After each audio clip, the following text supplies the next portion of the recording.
এই যে হঠাৎ হঠাৎ তোমাকে মনে পড়ে, গাছের ডালে একজোড়া চড়ুই তোমাকে মনে করিয়ে দেয়, রিকশায় হুড তোলা একজোড়া মানুষ দেখলে তোমাকে মনে পড়ে।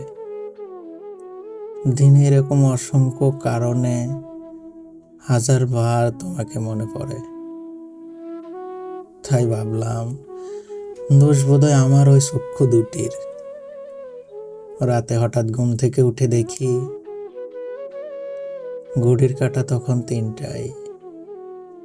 বুকে হাত দিয়ে দেখি পৃথিবীর সবচেয়ে বড় ভূমিকম্পটি যেন আমার ভেতরে বইছে। তখন মনে হলো চোখের কোনো দোষ নেই, দোষ আমার মস্তিষ্কের। যে মানুষ কল্পনায় বাস করে সে তো আর বাস্তবে থাকে না। আচ্ছা, এর থেকে মুক্তির কোনো উপায় আছে? আছে হয়তো। উপায় খুঁজতে গিয়েও দেখি আমার সমস্ত ভাবনারা আবার তোমাকেই খুঁজে নেয়।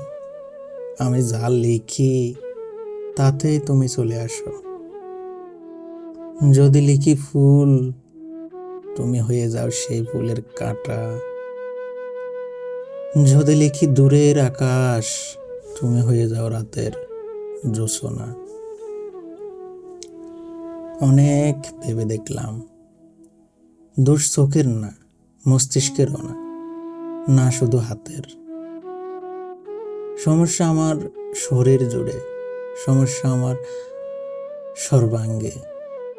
তুমি দিয়েছো সেই কবে সকল হিসাব শুকিয়ে, তবে দাওনি আমাকে তোমার থেকে মুক্তি। তাই এখন দেহ থেকে রুহ আমার মুক্তির গান গাইছে। এতেই বুঝি শেষ হবে তোমার সাথে আমার সকল চুক্তি।